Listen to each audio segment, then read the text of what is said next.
Okay, so at point 0 the material have zero current. Okay, this is stasis loop. At point 0 the material have zero magnetizing force. When we are giving magnetizing force, then current is increasing, then magnetizing force is increasing. If magnetizing force is increasing, then flux density will increase. Okay, flux density increase करेगी तो धीरे धीरे क्या होगा, हमारा point zero से ए point तक जाएगा। तो इस पॉइंट पे आने के बाद क्या हो जाएगा, ये मैग्नेटिकली सैचुरेटेड हो जाएगा। इट मींस हमने इतना करंट दिया, यहां से यहां तक इतना करंट दिया, इतना करंट देने के बाद कितना भी करंट दे लो और ज्यादा फ्लक्स डेंसिटी इसके अंदर नहीं आ सकती है। It means all domains are aligned. Clear? At point A point को हमने सैचुरेशन पॉइंट कंसीडर किया है। फॉर एग्जाम्पल अभी हमने करंट को बंद कर दिया, जो करंट दे रहे थे उसको बंद कर दिया, दिस इज फेरोमैग्नेटिक मटेरियल। तो क्या होता है, थोड़ा सा मैग्नेटिज्म उसके अंदर से कम हो जाएगा, राइट? जैसे अभी मैं चला जाऊं, सीरियसनेस थोड़ी सी कम हो जाएगी, है ना? इस तरीके से यहां पे क्या होता है कि करंट मैग्नेटाइजिंग फोर्स थोड़ा सा कम हो जाएगा, तो इस चीज को हम बोलते हैं रिटेंटिविटी। ठीक, थोड़ा सा मैग्नेटाइजिंग फोर्स कम हो जाएगा। अभी तक कितना इसके अंदर फ्लक्स डेंसिटी थी, 0 to A, flux density was 0 to point A, 0 to A. Now remaining flux density is 0 to B. Okay, so क्या हुआ, this is what is 0 to B, this is remaining magnetism. इसे और क्या बोलेंगे, residual magnetism. Okay, residual magnetism. अब यहां से आने के बाद अगर आप करंट का डायरेक्शन रिवर्स कर देते हो, पॉजिटिव को निगेटिव, निगेटिव को पॉजिटिव कर देते हो, तो क्या है, निगेटिवली धीरे धीरे धीरे धीरे सैचुरेटेड हो गई है। यहां से आने के बाद फिर भी आपने पावर अगर हटा दिया तो यहां से हट के पॉइंट सी पे जाएगा, और फिर अगर आप पॉजिटिव डायरेक्शन में करंट दोगे तो फिर पॉइंट सी से ए तक ये जाएगा। इस तरीके से करंट फ्लक्चुएट होता रहेगा और ये हिस्टैरिसीस लूप चलता रहेगा, बनता रहेगा।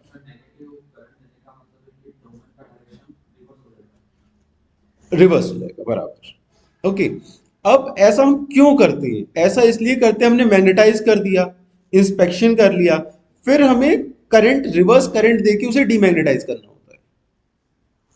ओके, रिवर्स करंट देके डीमैग्नेटाइज करना होता है। अभी जब डीमैग्नेटाइजेशन का पार्ट आएगा तो उस चीज को हम अच्छे से कवर करेंगे।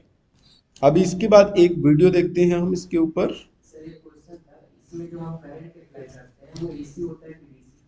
एसी भी करंट देते हैं, डीसी करंट भी देते हैं, HWDC करंट भी देते हैं, half wave direct current. Sir AC में तो बेस दोनों अलग अलग है, मतलब जैसे 360 होता है तो 180 अलग दूसरे रहते हैं। इसमें कई सारे करंट के पैरामीटर्स हम यूज करते हैं डिपेंडिंग। अगर हमें सरफेस डिफेक्ट आइडेंटिफाई करना है, then we know that AC current has skin effect. पढ़ा है सबने, सुना तो होगा कभी, अरे फिजिक्स में था, खूब था। AC current has, alternating current has skin effect. What is skin effect?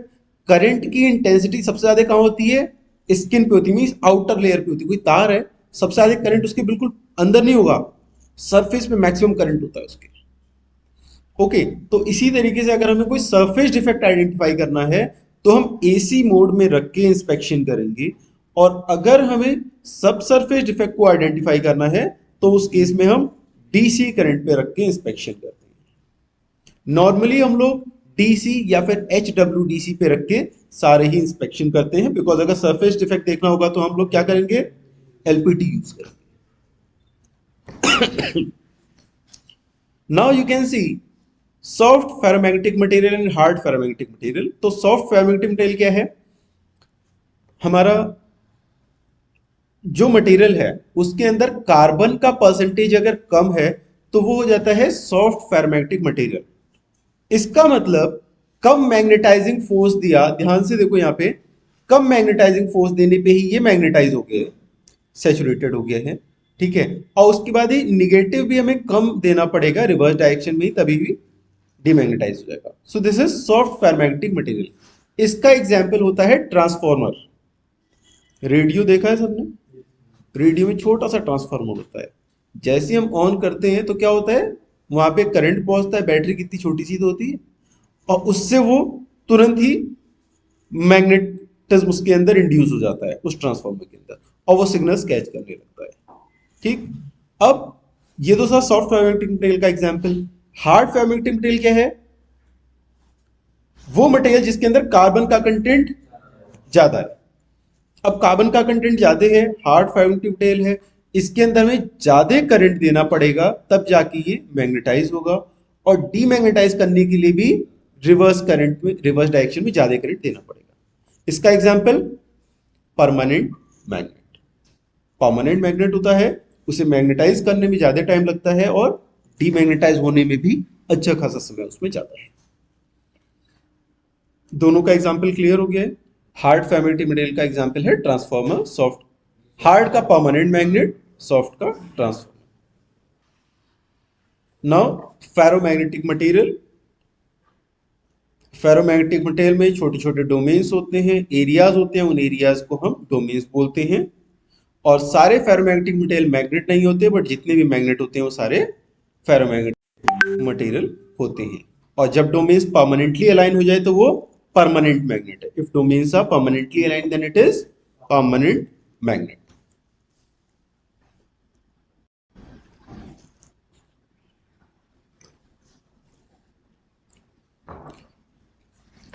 Okay, properties हम देख चुके हैं, इसमें कुछ प्रॉपर्टीज और ऐड हो गई हैं।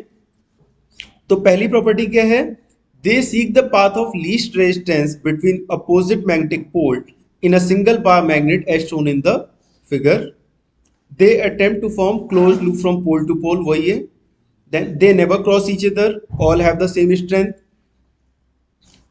तो जब यहां से पोल से डिस्टेंस इंक्रीज होता है तो डेंसिटी हमारी कम होने लगती है। फिर क्या हुआ है? They are considered to have direction as if flowing, though no actual movement occurs. इस फोटो को देख के लग रहा है कि कोई चीज यहां से निकल रही है और इधर एंटर कर रही है, राइट? इधर से निकल रही है, इधर से एंटर कर रही है। ठीक, ऐसा हमें दिख रहा है, बट एक्चुअल में कोई भी मूवमेंट नहीं होता है। They are flowing from south pole to north pole within the material and not to south in the air. Clear है? ये सारे पॉइंट कल वाले ही कवर हो चुके थे। बार मैग्नेट दो पार्ट में तोड़ देंगे तो अगेन से फिर ये साउथ पोल नॉर्थ पोल बना लेगा।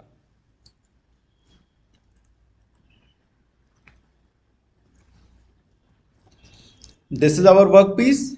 if any crack is there, then it will develop south pole and north pole respectively, and this area is known as the flux leakage field. This area is known as the flux leakage field. What is principle of magnetic particle testing? Flux leakage कहां से पढ़ा? Very good. ठीक है, थोड़ी मेहनत करना चाहिए। What is principle of magnetic particle testing? Flux leakage. What is principle of LPT? Very important question. Okay, and advantages disadvantages ये सब भी आपको याद होनी चाहिए। सेम इमेज, इमेज याद रखो, कहानी अपने आप याद हो जाएगी।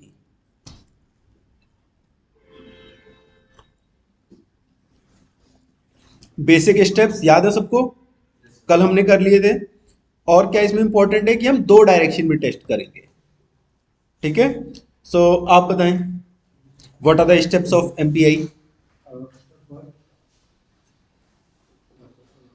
First, magnetize material by using magnet or lead magnet, and then cluster of material when where flux is leakage. Uh, detect material cluster का नाम रखा जाए, इससे हमको detect कर पाएंगे।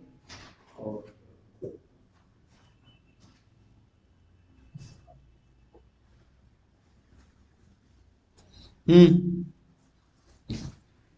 एमपीटी में पहले तो हम क्लीन करते हैं, अगर जस्ट वैसे क्लीनिंग इतना बहुत जरूरी नहीं रहेगा तो क्लीन कर देते हैं। उसके बाद जो है मैग्नेटाइज करते हैं। मैग्नेटाइज दो वे से कर सकते हैं, होता है डायरेक्ट मेथड, होता है इनडायरेक्ट मेथड होता है। डायरेक्ट मेथड में हम मैग्नेटिक करंट अप्लाई करते हैं, मैग्नेटिक फील्ड इंड्यूस होती है और इनडायरेक्ट मेथड में हम ये एक्सटर्नल मैग्नेटिक फील्ड अप्लाई करके जो है मैग्नेटिक फील्ड इंड्यूस करते हैं। फिर उसके बाद रिऑफ के द्वारा ये चीजें होती हैं। फिर उसका मैग्नेटिक ये आयरन पार्टिकल स्प्रिंकल करते हैं, जिसको हम इंस्पेक्ट कर रहे हैं फेरो मटेरियल को। फिर उसके बाद हम जो है इंस्पेक्शन करते हैं। इंस्पेक्शन में देखते हैं कि मैग्नेटिक फ्लक्स लीकेज कहाँ से हो रही है, और जहाँ लीकेज होती है वहाँ आयरन पार्टिकल का क्लस्टर हो जाता है, एक्यूमुलेट हो जाते हैं वहाँ पे आयरन पार्टिकल। फिर उसका डीमैग्नेटाइज करते हैं और फिर उसके बाद इवोल्यूशन करते हैं कि कहाँ पर तो उसका इंडिकेशन रेलेवेंट है कि नहीं, और फिर पोस्ट क्लीनिंग कर लेते हैं हम लोग। बताओ इन्होंने सारे पॉइंट सही बोले हैं या गलत बोले हैं?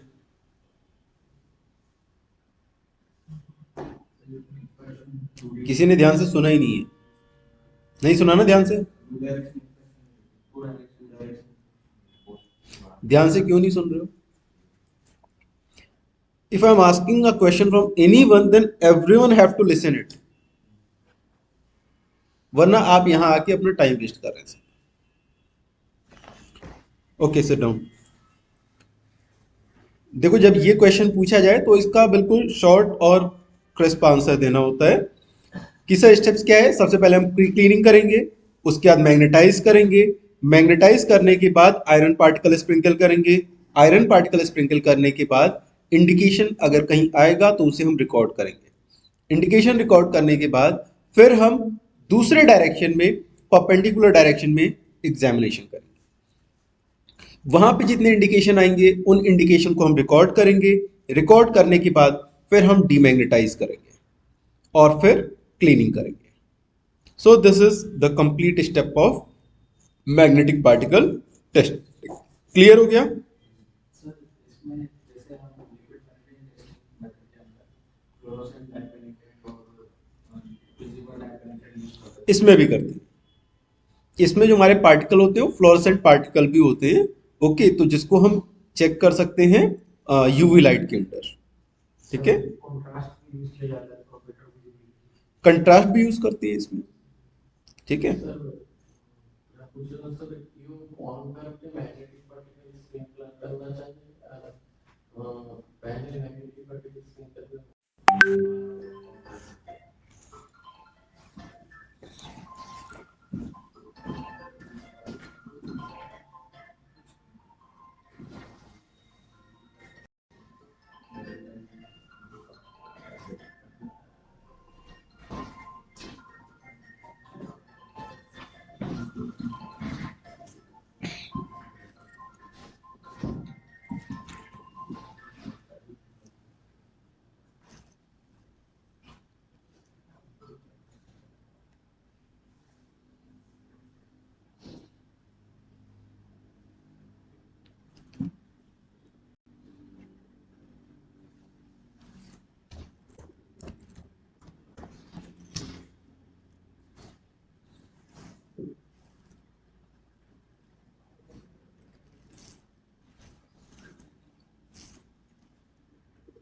आपका क्वेश्चन क्या था? क्यों ऑन हाँ, करने के बाद पार्टिकल स्प्रिंकल करना चाहिए, पहले स्प्रिंकल करने के बाद? तो देखो दो चीजें होती हैं, एक कंटिन्यूस मेथड होता है, एक रेसिडुअल मेथड होता है। वेरी गुड कि आपने ऐसा क्वेश्चन पूछा। एक कंटिन्यूस मेथड होता है, दूसरा होता है रेसिडुअल मेथड। हमें inspection maximum time continuous method में ही करना होता है। इससे क्या होता है? बेटर रिजल्ट आता है। मतलब हम मैग्नेटाइज करते रहेंगे और आयरन पार्टिकल स्प्रिंकल कर देंगे, इसमें मैग्नेटिज्म ज्यादा रहेगा। अगर हम मैग्नेटाइज करने के बाद मशीन बंद करने के बाद फिर आयरन पार्टिकल स्प्रिंकल करेंगे तो रेसिडुअल मैग्नेटिज्म पे हमें इंस्पेक्शन करना पड़ेगा, तो सारे इंडिकेशन अच्छे से दिखाई नहीं देंगे। ओके, तो बोलो। स्प्रिंकल जो करना होता है कोई अलग इक्विपमेंट होता है, हाथ से करना होता है? नहीं, उसके लिए पफर बल्ब आता है एक, जैसा बल्ब होता है इसी टाइप का होता है। अभी प्रैक्टिकल आप लोग करेंगे। ओके, तो पफर बल्ब होता है, उससे आयरन पार्टिकल स्प्रिंकल करते हैं। बाकी आयरन पार्टिकल स्प्रिंकल करने के लिए स्प्रे कैन भी आते हैं, एरोसल स्प्रे कैन भी आते हैं, उसमें मैग्नेटिक इंक होती है, तो उससे भी हम लोग चेक करते हैं। बहुत सारे तरीके हैं, वो सारी चीजें आगे हम कवर करेंगे। तो बेसिक स्टेप्स क्लियर हो गए सबको? नाउ प्री क्लीनिंग, जैसे हमने जो टेक्निक यूज किए थे लिक्विड पेनिट्रेंट टेस्टिंग में, सेम टेक्निक हम यूज करेंगे एमपीआई में भी। Introduction to magnetic field, magnetic field introduce करने के लिए दो टेक्निक हमने नोट की हैं मेनली, एक डायरेक्ट मेथड और एक इनडायरेक्ट मेथड। अभी सब लोग डायरेक्ट इनडायरेक्ट मेथड के अंदर लिखो, पॉइंट नंबर 1 स्पेस का लाइन छोड़वाई थी, उसके नीचे लिखो नंबर 1 मैग्नेटिक योक, इनडायरेक्ट के नीचे लिखना है मैग्नेटिक योक। जो पहला फोटो देख रहे हैं ये मैग्नेटिक योक का फोटो है।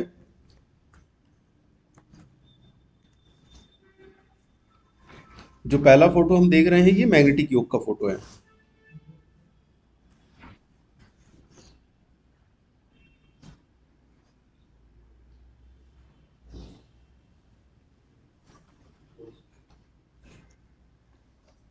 This is magnetic yoke. Okay, दूसरा लिखो परमानेंट मैग्नेट, परमानेंट मैग्नेट, हाँ उसी के नीचे point number 2, point number 1 magnetic yoke, दूसरी लाइन में नीचे लिखो परमानेंट मैग्नेट। तीसरे में लिखो coil short method, this is coil, coil short method, COIL coil, SHOT short, coil short method.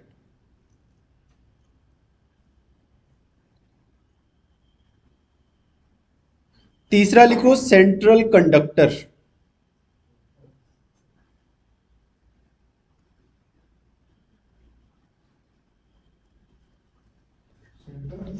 Conductor. अभी क्या होता है आपको एक्सप्लेन करेंगे अच्छे से। डायरेक्ट मेथड में आप लिखो प्रॉड्स, PRODS, प्रॉड्स। डायरेक्ट मेथड के अंदर लिखो प्रॉड्स, हेड शॉट,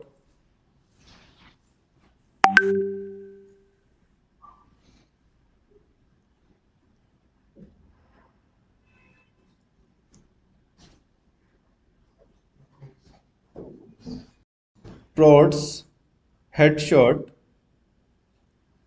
और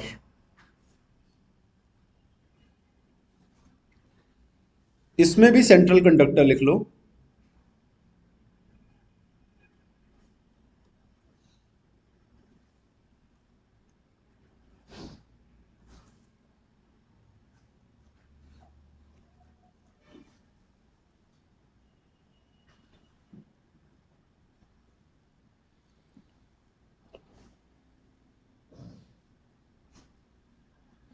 ओके, तो देखो हमने हो सकता है एक कोई मैं स्किप कर रहा हूं, ठीक है।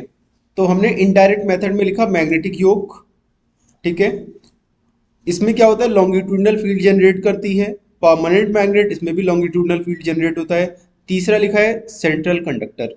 सेंट्रल कंडक्टर क्या एक्सेप्शनल एग्जाम्पल है।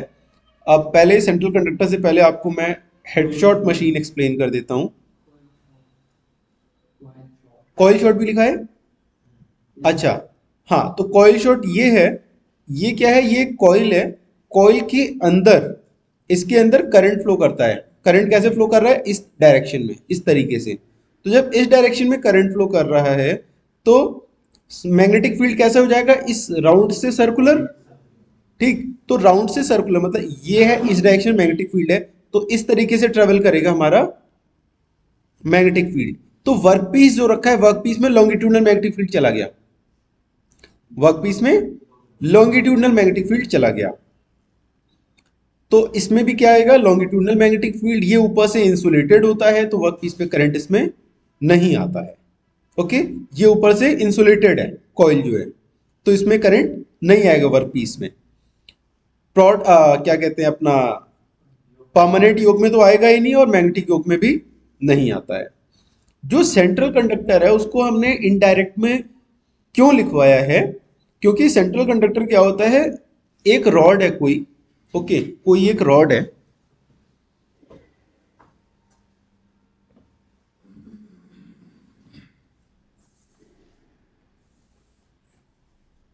एक रॉड है, ये एक हेडशॉट की इक्विपमेंट है जो हम यूज करते हैं सर्कुलर मैग्नेटिक फील्ड जनरेट करने के लिए उसमें दो तरफ के बीच में हमने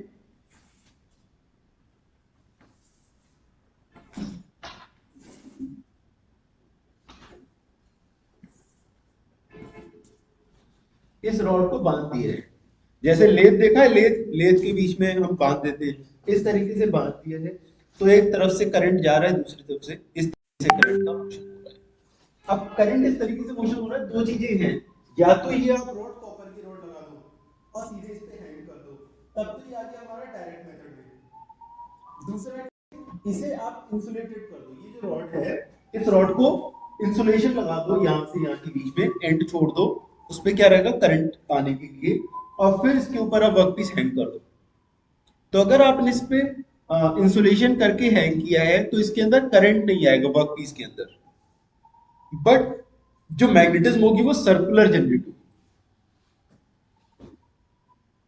ठीक, इसमें करंट नहीं आएगा, हमने इंसुलेशन चढ़ा दिया है, बट मैग्नेटिक फील्ड जो जनरेट होगी वो सर्कुलर होगी। तो उसके ऊपर एक साइन बना लो, वो एक्सेप्शनल केस है इसका,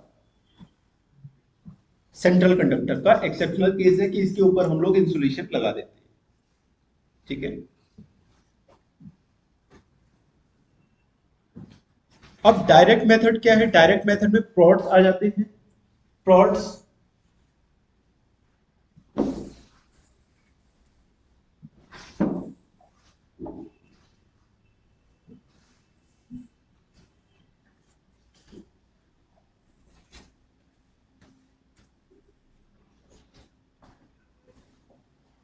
ये हैंडल हो गया और ये इसके लेग हो गए।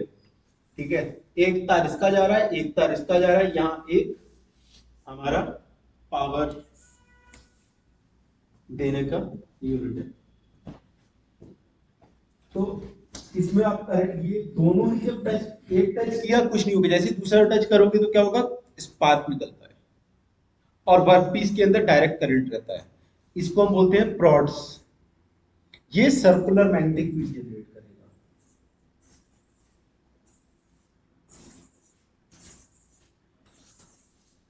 इस तरीके से अगर कोई भी डिफेक्ट इस डायरेक्शन में है तो हम इससे नहीं पकड़ पाएंगे। यहीं पे हम बात करते हैं मैग्नेटिक योग की।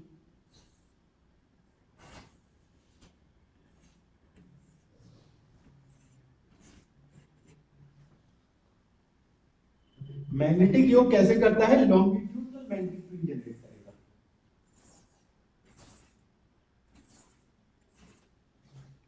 इसमें अगर कोई भी इस डायरेक्शन में होगा तो हम पकड़ लेंगे। अब डिफेक्ट का डायरेक्शन ये है, दूसरी बार हम चेंज कर देंगे तो पकड़ लेंगे, डायरेक्शन चेंज कर देंगे। इसमें भी ये था, अभी हम क्या कर देंगे, एक लेग इधर रखेंगे, एक लेग इधर रखेंगे, पकड़ में आ जाएगा। Clear? So this is our magnetic yoke, this is example of prods. Okay, इसकी पिक्चर्स देखेंगे अभी हम लोग आगे। तो प्रोड्स में क्या रहता है? डायरेक्ट करंट रहता है, सर्कुलर मैग्नेटिक फील्ड जनरेट करता है प्रोड। प्रोड्स में वो हैंग रहती है, क्या रहती है? प्रोड्स में वो हैंग रहती है। अरे हैंडल बनाया हुआ है पकड़ने के लिए। ठीक, कई बार ये ऐसे में रहते हैं, एक साथ भी जुड़े रहते हैं, पूरा एक साथ पकड़ने के लिए।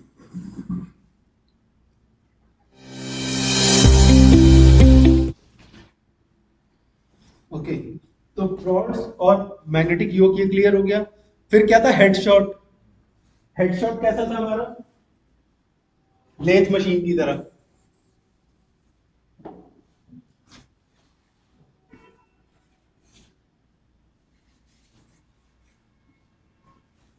कोई भी एक्सेल है, कोई भी वर्क पीस है, ठीक है, उसको हमने डायरेक्ट इसके और इसके बीच में बांध दिया। अब ये हमारी कोई रॉड है, डायरेक्ट करंट इसमें पास करेगा, सर्कुलर मैग्नेटिक फील्ड जनरेट होगी। ठीक है, ये इक्विपमेंट भी है अपने पास, हेडशॉट भी है, कॉइल शॉट भी है। ठीक है, मैग्नेटिक योग तो पोर्टेबल रहता है, ठीक है, वो भी अवेलेबल है। और ये ऑलमोस्ट सारे इक्विपमेंट हैं, आप इन सब पे प्रैक्टिकल करेंगे। सर सेंट्रल कंडक्टर के अंदर जो मैग्नेटिक फील्ड जनरेट होगा वो आपने कॉपर वायर का बताया ना, मतलब जरूरी कॉपर, कोई भी रहे। तो सर उसके जब ऊपर हम 32 करेंगे तो उसमें मैग्नेटिक फील्ड कैसे इंड्यूस होगा, किस डायरेक्शन में होगा? जैसे आपने बताया था कि मान लो ये हमारा सेंट्रल कंडक्टर हो गया, ठीक। अब करंट का डायरेक्शन ये है, करंट का डायरेक्शन ये है, सर्कुलर मैग्नेटिक फील्ड है, ठीक। सर्कुलर मैग्नेटिक फील्ड है, इसमें कुछ अगर आप हैंग भी करोगे तो सर्कुलर ही तो होगा, तभी तो हैंग कर पाओगे, लटका पाओगे उस पे। अक्सर करके हम सेंट्रल कंडक्टर पे जैसे हमारे गियर्स वगैरह होते हैं ना, गियर्स सर्कुलर शेप में कोई भी आइटम होते हैं तो उसको हम इस पे हैंग करा के इंस्पेक्शन करते हैं, गियर्स, बेयरिंग, ये सारी चीजें। ओके, तो उसमें भी सर्कुलर मैग्नेटिक फील्ड ही जनरेट होता है।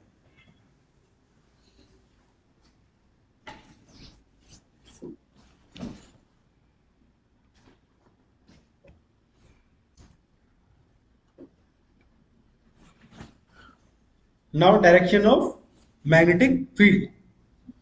तो direction of magnetic field longitudinal में along the long axis, circular में along the circumference.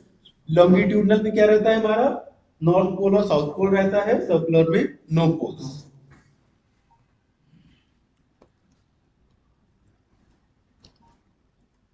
Importance of magnetic field direction, इसका इंपॉर्टेंस क्या है कि कोई भी जो हमारा डिफेक्ट है, defect should be perpendicular towards the direction of magnetic line of force. If defect is parallel then we can not identify defect. Okay, तो इस इमेज में हम देख रहे हैं यहां पे क्या है, यहां पे एक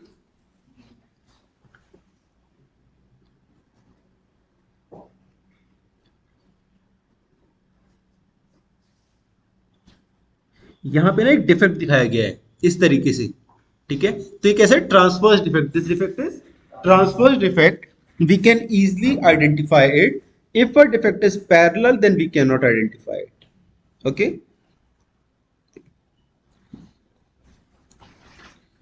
what kind of defect are easily found in these images? तो ये इमेज है, इसमें अगर कोई भी हमारा इस तरीके का डिफेक्ट है तो पकड़ पाएंगे, इस तरीके से है फिर, ठीक है। इसमें क्या है, ये देखो कॉइल है, ये भी कॉइल है। कॉइल क्या है, कोई भी बार है उसमें हमने तार रहता है, वायर टाइप का वायर रहेगा, वो वायर हम रैप कर देंगे। ओके, वो वायर रैप करेंगे, वायर के अंदर से हमारा क्या जाएगा, करंट जाएगा, मटेरियल जो है मैग्नेटाइज हो जाएगा। ओके, इस फील्ड में आप देख रहे हैं कि करंट का डायरेक्शन कैसे है, वायर के अंदर जा रहा है, ठीक है। करंट का डायरेक्शन वायर के अंदर अंदर जा रहा है, तो वायर पे कैसा सर्कुलर मैग्नेटिक फील्ड है, और वर्कपीस पे कैसा हो जाएगा, लॉन्गिट्यूडनल मैग्नेटिक फील्ड, ठीक।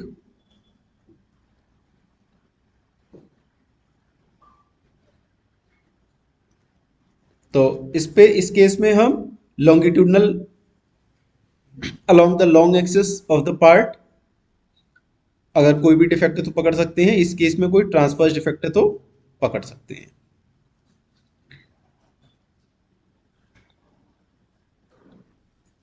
लॉन्गिट्यूडनल मैग्नेटिक फील्ड हमारा कॉइल शॉट में जनरेट होता है। देन मैग्नेटिक योक में भी लॉन्गिट्यूडनल मैग्नेटिक फील्ड जनरेट होगा। This is magnetic yoke powered by battery, ये क्या है, बैटरी के द्वारा पावर्ड है, तो कहीं बिजली नहीं है तो भी हम इसको ले जाके इंस्पेक्शन कर सकते हैं। और ये भी नहीं तो परमानेंट मैग्नेट लेके जाओ, उसमें तो बैटरी की भी जरूरत नहीं है। तो मेन क्या होगा इनडायरेक्ट में, मैग्नेटिक योक, कॉइल शॉट, और नहीं सेंट्रल कंडक्टर को साइड कर दो, परमानेंट मैग्नेट, ये तीन मेन हो गए, ठीक है। अब आते हैं सर्कुलर मैग्नेटिक फील्ड में। सर्कुलर मैग्नेटिक फील्ड में आ गया हेड शॉट, देख सकते हो ये हेड शॉट की मशीन है, ठीक है। फिर दिस इज प्रॉड्स, ये यहां से पावर आ रहा है, and then this is central conductor. Central conductor इसे आप सर्कुलर मैग्नेटिक फील्ड के अंदर ही रखेंगे, और डायरेक्ट इनडायरेक्ट दोनों मेथड में से ले सकते हो।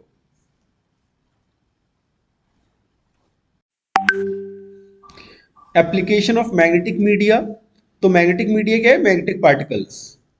ओके, तो मैग्नेटिक पार्टिकल्स दो टाइप के होते हैं, ड्राई पार्टिकल्स और वेट पार्टिकल्स। ड्राई पार्टिकल्स उतनी अच्छी सेंसिटिविटी नहीं देते जितनी कि वेट पार्टिकल्स देते हैं। This is because dry particle जो है ना वो अगर मूव करेगा तो उसे फ्रिक्शन ज्यादा आएगा। ओके, और वेट पार्टिकल है तो पानी के साथ फ्लो करके आ जाएगा। एग्जाम्पल लेते हैं, कोई भी चीज है जमीन पे रखी है उसे खींचो ज्यादा ताकत लगेगी, वही चीज अगर पानी में रखी है आप उसे खींचोगे ना तो क्या है, इजली आएगा।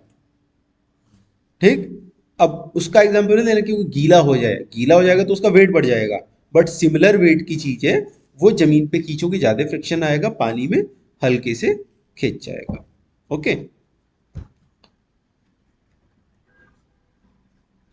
ड्राई मैग्नेटिक पार्टिकल जो भी होते हैं ये, इसका कलर कंट्रास्ट होना चाहिए। फॉर एग्जांपल रेड कलर का पाइप है, उस पे रेड कलर का आप आयरन पार्टिकल्स डाल दोगे तो उसकी विजिबिलिटी अच्छी नहीं रहेगी। तो आयरन पार्टिकल्स का कलर कंट्रास्ट में होना चाहिए with respect to our work piece. और आयरन पार्टिकल्स बहुत छोटे छोटे होने चाहिए, लाइट वेट, और क्या होना चाहिए, सॉफ्ट फेरोमैग्नेटिक मटेरियल होना चाहिए।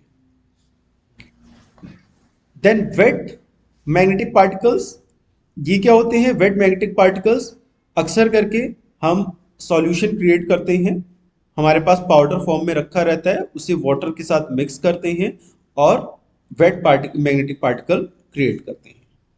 इसका कितना, दो टाइप के होते हैं, विजिबल और फ्लोरोसेंट। ठीक है, फ्लोरोसेंट ये दिख रहा है नीचे, विजिबल ब्लैक कलर का रहेगा।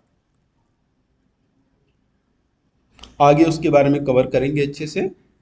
Now advantage of magnetic particle inspection, advantage क्या क्या है, can detect both surface and subsurface discontinuity, can inspect part with irregular shape easily, then pre-cleaning of the component is not as critical as it was in LPT, then considered low cost equipment as compared to other NDT techniques, then it is very portable especially when we are using permanent magnet or battery powered magnetic yoke. So these are advantage of magnetic particle testing.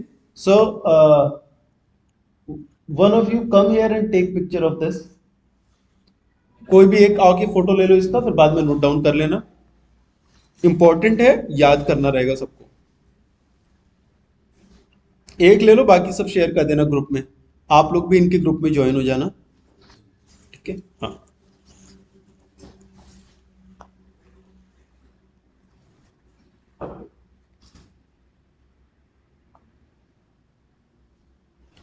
Okay,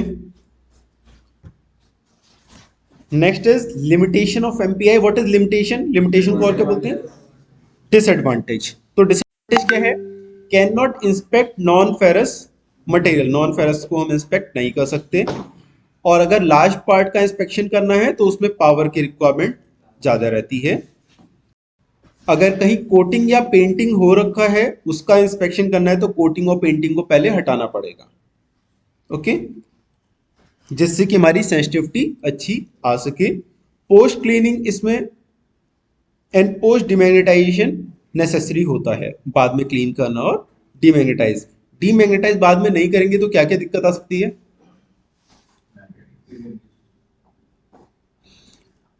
for example अगर कोई उधर कोई भी equipment या कुछ भी abrasive material है air के अंदर, तो मैग्नेटिज्म है उसके अंदर, वो आके उससे स्टिक करेगा, चिपकेगा। ठीक है, प्लस मान लो साथ में कोई भी अगर हमारा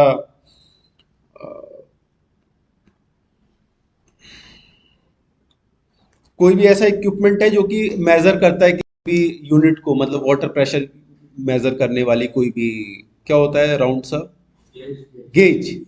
ओके, कोई भी प्रेशर गेज है या कुछ भी है, गेज ऐसा गेज लगा है, तो उसका इंडिकेशन कहीं जाना होगा, इसकी तरफ भागेगा, राइट। तो इस तरीके से कई सारी चीजों में दिक्कत आ सकती है, फेरस ऑक्साइड्स जो होते हैं soils में, वो जो रहते हैं, वो आके इसको अट्रैक्ट करेंगे, तो इसलिए हमें डिमैग्नेटाइज करना जरूरी रहता है।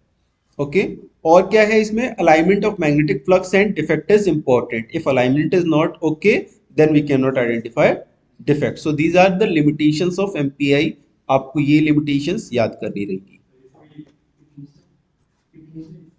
हाँ, इसका भी ले लो, एक ले लो, सब नहीं एक ले लो कोई,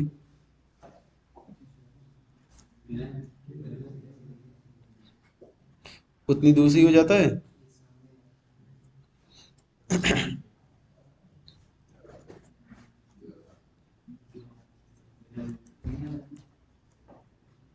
हो गया। Magnetizing the object, direct indirect method हम लोग लिख चुके हैं। देखो this is plots, okay, circular magnetic field is generated here, this is headshot, यहां पे भी सर्कुलर मैग्नेटिक फील्ड जनरेट हुआ है, डायरेक्ट मेथड है। सर उसको इक्विडिस्टेंट करना पड़ेगा क्या? मतलब सेपरेट बेसिस को वर्क इज इक्विडिस्टेंट होना चाहिए। वर्कपीस से इक्वल डिस्टेंस मतलब बीच का डिस्टेंस, दो लेग के बीच का डिस्टेंस 6 इंच से ज्यादा मत रखो। ओके। इनडायरेक्ट मेथड में देख लो, ये हमारा magnetic yoke, coil shot and permanent magnet.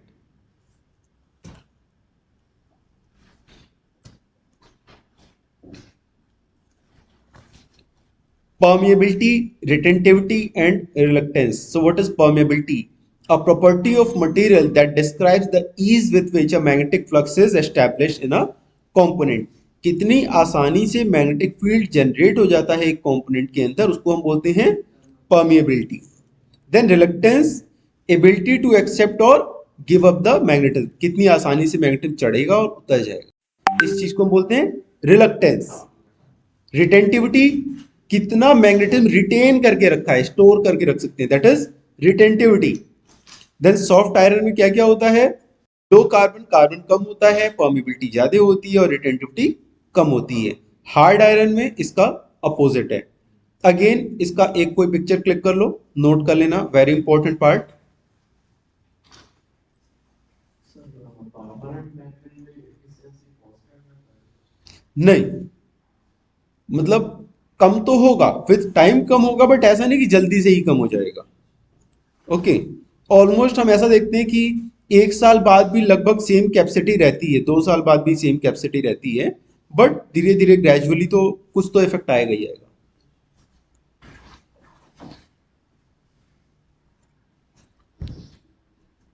अब हमने कोई भी मटेरियल मैग्नेटाइज किया है, तो देखो अर्थ को भी ना आप एक मैग्नेट की तरीके से आप कंसीडर करते हैं हम। तो आप मैग्नेटिक योग कह रहा हूँ, कोई भी इक्विपमेंट जो मैग्नेटाइज है, उसे अगर आप ईस्ट वेस्ट की डायरेक्शन में रखोगे, तब उसके अंदर मैग्नेटिज्म कितने देर तक रहेगी वो अलग होगी। अगर आप नॉर्थ साउथ की डायरेक्शन में रखोगे, तब उसके अंदर कितनी मैग्नेटिज्म कितने लंबे समय तक मेंटेन करेगी, वो इफेक्ट पड़ेगा। ये सारी चीजें हम अभी आगे कवर करने वाले हैं। ओके, आपने जो क्वेश्चन पूछा था उस पार्ट पे हम पहुंच चुके हैं। Method of inspection, dry method मतलब ड्राई पार्टिकल यूज करेंगे। वेट मेथड मतलब कि वेट पार्टिकल्स यूज करेंगे। कंटिन्यूस मेथड, हम कंटिन्यूस मैग्नेटाइजिंग फोर्स दे रहे हैं और साथ में आयरन पार्टिकल स्प्रिंकल कर रहे हैं, that is continuous magnetization. Residual, magnetize कर दिया, बंद कर दिया मैग्नेटाइजेशन करना, फिर पार्टिकल स्प्रिंकल किए, that is residual method. Visible जो हम डे लाइट में करते हैं, फ्लोरेसेंट जो हम फ्लोरेसेंट पार्टिकल्स के साथ करते हैं। क्लियर है ये? आइदर नोट इट डाउन और क्लिक पिक्चर।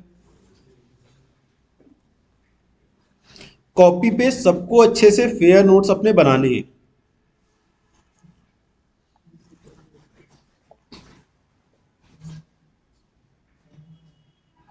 एलपीटी के फेयर नोट्स कब देखने को मिलेंगे? आप लोग जो यहां लिख रहे हो ये तो लिख रहे हो, आपको एक नोटबुक लेना है, बस एक, मतलब अच्छी क्वालिटी का, ठीक है? और वो ऐसा भी नहीं जो बहुत हार्ड हो बहुत बड़ा हो, ये भी आप समझो। उसमें फिर फेयर नोट्स फाइनल आप बनाएंगे, ठीक? हर कोई बनाएगा। वो अपने लिए वो कैसे हैंडी होना चाहिए कि आज से 5 साल बाद 10 साल बाद भी कहीं आपको रखना हो तो वो आप अपने पास रखो, because these are the things which आपको जो आपको हमेशा पता होना चाहिए। ठीक है, अपना अपना रहेगा सबका, मतलब हार्ड ऊपर से बाइंडिंग मोटा ना रहे, फ्लेक्सिबल रहे। ठीक है, इस तरीके से कुछ अच्छा देख लेना। हेड शॉट क्लियर है, सर्कुलर मैग्नेटिक फील्ड जनरेट हो रहा है। हेड शॉट का एग्जांपल है ये, हेड शॉट है, इस पे वेट पार्टिकल के थ्रू इंस्पेक्शन किया जा रहा है। सेम फ्लोसेंट पार्टिकल्स हैं इसलिए इसका कलर येलो ग्रीन कलर है। ये देखो ये कॉइल है, दिस इज कॉइल, और ये क्या है, हेडशॉट है। ओके, तो हमें हमेशा दो डायरेक्शन में टेस्ट करना होता है। तो अगर कोई भी एक रॉड है हमने जो लगाया हेडशॉट मशीन में, तो रॉड पे इंस्पेक्शन जब हम कर रहे हैं, इस रॉड पे जब हमने हेडशॉट ऑन किया है तो कैसा होगा, सर्कुलर मैग्नेटिक फील्ड जाएगा, करंट का डायरेक्शन ऐसा रहेगा, सर्कुलर मैग्नेटिक फील्ड जनरेट होगा, राइट। तो किस तरीके के डिफेक्ट पकड़ पाएंगे, लॉन्गिट्यूडनल डिफेक्ट, ट्रांसवर्स डिफेक्ट उसमें पकड़ में नहीं आएंगे। ट्रांसवर्स डिफेक्ट को पकड़ने के लिए कैसा चाहिए हमें, मैग्नेटिक फील्ड का डायरेक्शन लॉन्गिट्यूडनल चाहिए। तो लॉन्गिट्यूडनल मैग्नेटिक फील्ड का डायरेक्शन कैसे जनरेट होगा, जब हम कॉइल शॉट ऑन करेंगे। नहीं आया समझ में?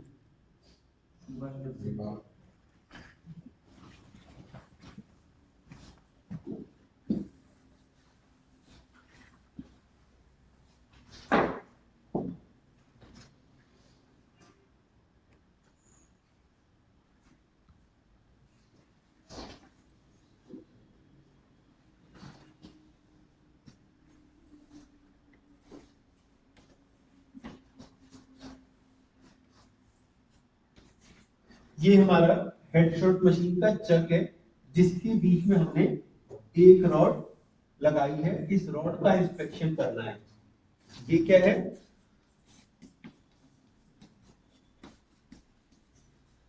स्पेसिमेन, ये रॉड। अब हमने इसमें सर्कुलर मैग्नेटिक फील्ड दिया, करंट का डायरेक्शन इस तरीके से रहेगा। मैग्नेटिक फील्ड कैसी जनरेट, सर्कुलर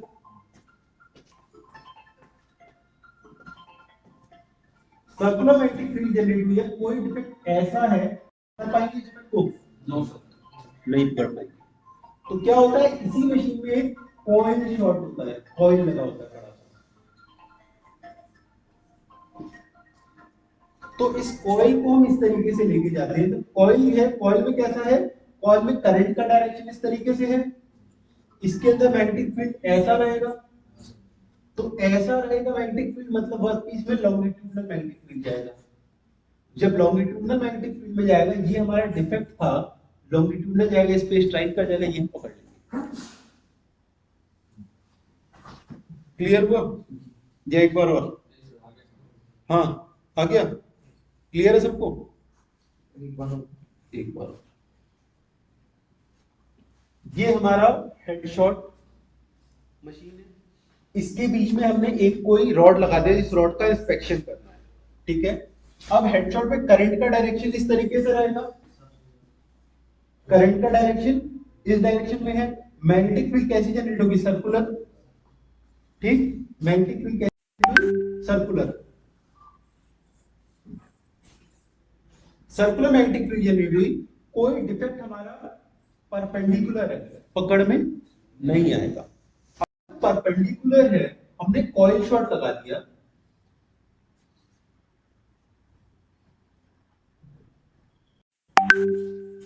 हमने ये कॉइल शॉट लगाया है, इसमें एक ही मशीन में दोनों चीजें होती है।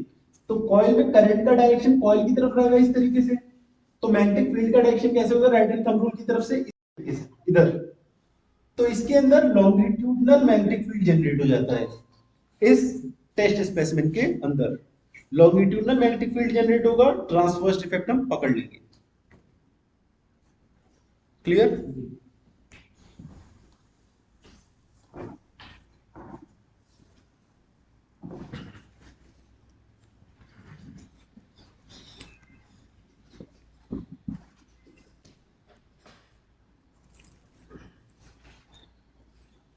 ये भी हेडशॉट है,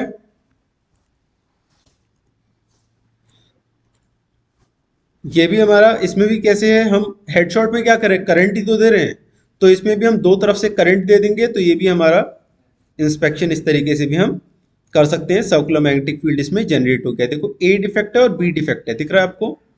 ए डिफेक्ट ऐसा है, सर्कुलर मैग्नेटिक फील्ड है, तो ए डिफेक्ट हम देख पाएंगे, रुक जाओ आप बताओ, कैन वी आइडेंटिफाई डिफेक्ट ए?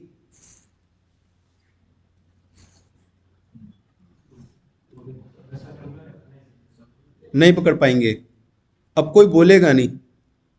हाँ आप बताओ। हमारा करंट का डायरेक्शन लॉन्गिट्यूडनल है, करंट लॉन्गिट्यूडनल डायरेक्शन में जा रहा है, हम डिफेक्ट ए को आइडेंटिफाई कर पाएंगे?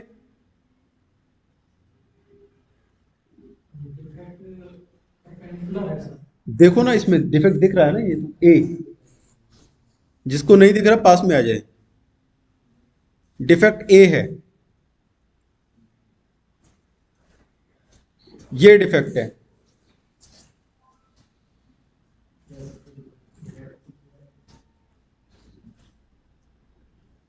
अरे इतना टाइम अगर कोई ले रहा है इसका मतलब नहीं आता उसे। हाँ आप बताओ, पकड़ लेंगे। सर्कमफ्रेंस में है तो ये कर सकते ए को नहीं कर सकते। हैं, सर्कमफ्रेंस में। अच्छा आप बताओ।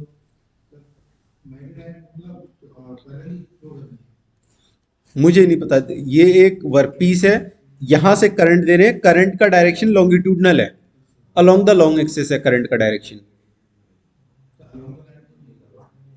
नहीं कर पाएंगे? हाँ बताओ। हाँ नहीं पकड़ पाएंगे। कौन कौन कह रहा है नहीं पकड़ पाएंगे? हाथ खड़ा कर लो। हाँ आ जाओ आ जाओ। अच्छा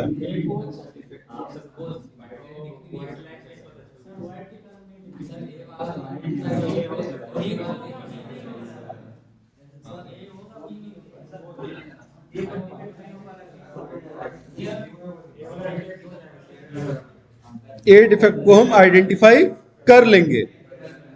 सबको क्लियर है ये? डाउट तो नहीं किसी को? हाँ क्लियर? हाँ अच्छा ठीक है। नेक्स्ट, ये डिफेक्ट, इस डिफेक्ट को क्या बोलते हैं? Radial defect. Why? Along the radius. तो इस डिफेक्ट को हम पकड़ पाएंगे सर्कुलर मैग्नेटिक फील्ड में? पकड़ लेंगे। इसको आइडेंटिफाई कर पाएंगे? रुक जाओ अभी बोलना नहीं है, आप बताओ। हाँ पकड़ पाएंगे रेड इंडिकेशन को? कौन कहेगा नहीं पकड़ पाएंगे, ये बताओ पहले।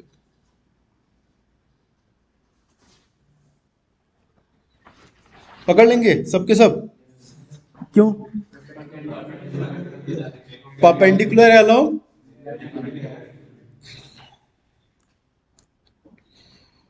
ये कौन सा टेक्निक यूज कर रहे हैं हम? प्रोट्स। और अरे ऊपर लिखा है हेडशॉट, चीटिंग तो कर लो हैं? चीटिंग भी नहीं कर पा रहे हो?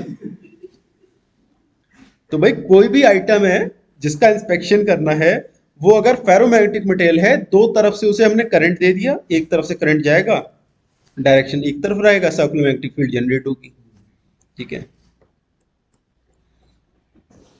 दिख रहा है? ये तो क्लियर विजिबल है। एक डिफेक्ट ऐसा है 45 एंगल में अप्रोक्स, एक ऐसा है थोड़ा सा, नहीं ये तो ट्रांसवर्स डिफेक्ट टाइप का है, ये लॉन्गिट्यूडनल डिफेक्ट है, ये 45 डिग्री पे है। तो मान लो ये हमारा वर्कपीस है। ओके, अब मैं क्वेश्चन पूछूंगा, हमने इस वर्कपीस को हेडशॉट मशीन में लगा दिया और कॉइल शॉट ऑन कर दिया, हेडशॉट का ऑफ है, कॉइल शॉट ऑन कर दिया। अब बताओ कॉइल शॉट में ये वाला डिफेक्ट देख पाएंगे?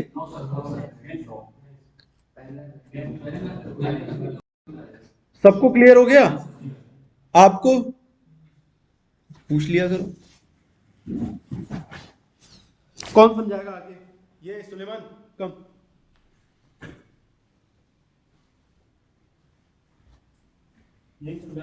समझा दो जोर से। ऐसे ही समझाओ बोल के, या तो बोर्ड पे आके समझाओ।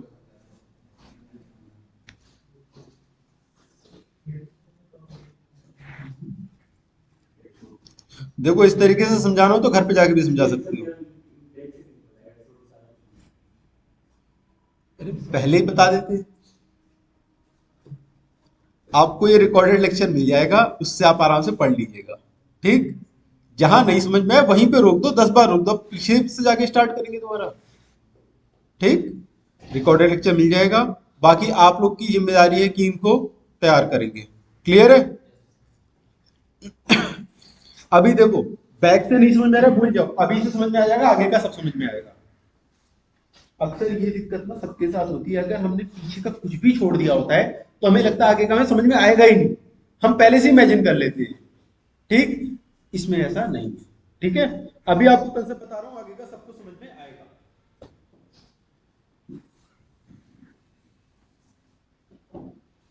दो चीजें हैं, एक तो डायरेक्ट मेथड और दूसरा indirect method.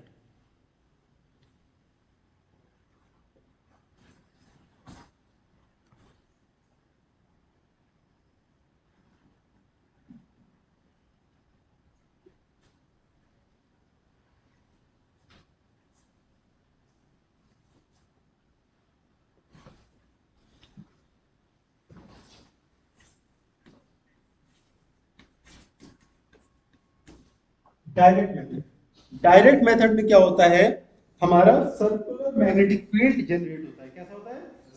Circular magnetic field generate होता है। मतलब ये हमारा वर्कपीस है, वर्कपीस के अंदर सर्कुलर मैग्नेटिक फील्ड जनरेट। ठीक, दूसरा होता है इनडायरेक्ट। इनडायरेक्ट में ये हमारा वर्कपीस है, इसके अंदर जो मैग्नेटिक फील्ड जनरेट होगा वो कैसा होगा? लॉन्गिट्यूडनल। ठीक, इस केस में अगर कोई भी डिफेक्ट हमारा ऐसा है, मतलब लॉन्गिट्यूडनल डिफेक्ट है, तो हम पकड़ लेंगे। लॉन्गिट्यूडनल डिफेक्ट हम पकड़ लेंगे सर्कुलर वाले केस में। इस केस में कोई भी ट्रांसवर्स डिफेक्ट है वो हम पकड़ लेंगे। सर्कुलर मैग्नेटिक फील्ड में ट्रांसवर्स डिफेक्ट पकड़ लेंगे और लॉन्गिट्यूडनल मैग्नेटिक फील्ड में उल्टा। मैंने गलत तो बोल दिया, ये कंफ्यूजन हो गया था। ठीक, यहाँ पे क्या है, लॉन्गिट्यूडनल मैग्नेटिक फील्ड है तो ट्रांसवर्स डिफेक्ट पकड़ लेंगे, सर्कुलर मैग्नेटिक फील्ड है तो लॉन्गिट्यूडनल। ठीक, आया थोड़ा बहुत समझ में? झूठ पहले इसमें जो मशीन लेते हैं, कौन कौन सी मशीन लेते हैं? पहली मशीन मैग्नेटिक योक, इनडायरेक्ट में मैग्नेटिक योक, फिर क्या? Permanent magnet. तीसरी मशीन कॉइल चॉक। ये तीनों कैसी देती है? लॉन्गिट्यूडनल मैग्नेटिक फील्ड देती है। परमानेंट मैग्नेट, मैग्नेटिक योक और कॉइल चॉक। डायरेक्ट मेथड की कौन कौन सी मशीन है? Headshot, rods, central conductor. दोबारा रिपीट करो, हेडशॉट, रॉड, सेंट्रल। तो ये डिफेक्ट हम इसमें डायरेक्ट मेथड में पकड़ लेंगे, इसमें ट्रांसवर्स डिफेक्ट पकड़ लेंगे। क्लियर हो गया थोड़ा बहुत?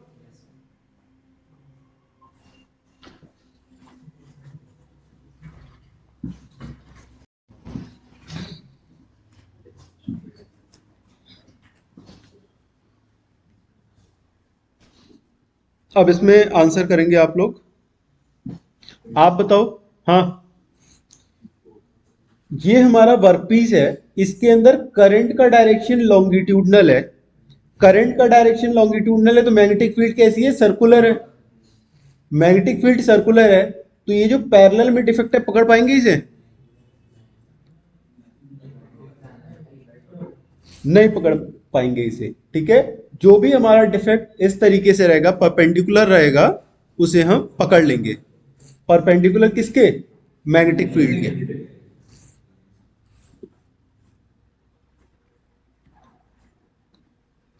दिस इज प्लॉट्स, आप देख सकते हैं यहाँ पे सर्कल सर्कल सा बन रहा है। ठीक है,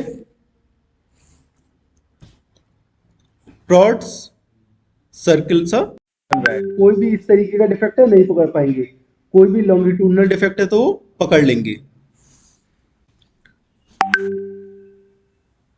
ये हम आयरन पार्टिकल स्प्रिंकल कर रहे हैं। ये पावर देते हैं प्लॉट्स को। ओके, जितना बड़ा वर्क है उतनी ज्यादा पावर की रिक्वायरमेंट पड़ती है।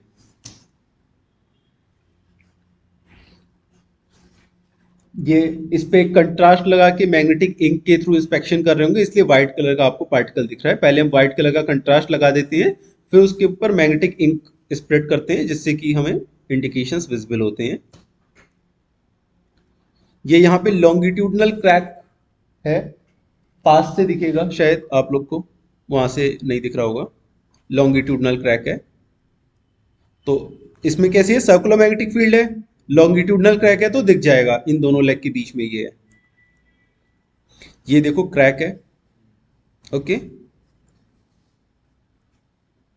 This is electromagnetic yoke, longitudinal magnetic field देता है, कोई भी डिफेक्ट इस तरीके से होगा तो पकड़ में आ जाएगा। Same electromagnetic yoke have articulated legs, articulated legs means adjustable legs, इसके जो legs होते हैं वो adjustable होते हैं। आगे फोटो आएगी तो वहां दिखा देंगे। देखो दिखा, ये जो लेग्स है ना, यहाँ पे देख रहे हो आप, नट बोल्ट से लगे हुए हैं, तो यहां से इसके लेग एडजस्टेबल होते हैं, मतलब शेप थोड़ा सा उसका चेंज हो जाता है, एडजस्टेबल लेग्स होते हैं। देन सेफ ऑन पॉलिश्ड और heat treated part, heat treated part है या पॉलिश हो रखा है तो उसके ऊपर सेफ है। क्यों सेफ है? बिकॉज इसमें स्पार्क नहीं आता, चिंगारी नहीं आती है। Gives longitudinal field, test in two perpendicular direction, use AC DC and HWDC current, lifting weight for AC is 4.5 kg and for DC is 18 kg। मतलब अगर ये हम मैग्नेटिक योक यूज कर रहे हैं और स्टैंडर्ड मैग्नेटिक योक है तो AC मोड में रखेंगे तो वो कम से कम 4.5 किलो तक का वजन उठा लेना चाहिए, और DC मोड रखते हैं तो वो 18 किलो तक का वजन उठा लेना चाहिए। So these are important points, either note it down or take picture.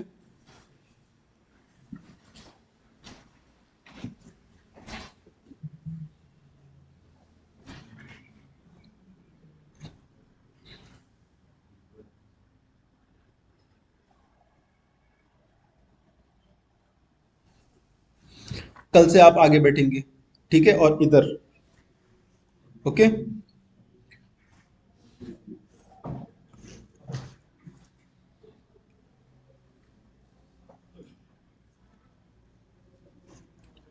हो गया? This is pi gauge. तो अब हम कल स्टार्ट करेंगे यहाँ से आगे का।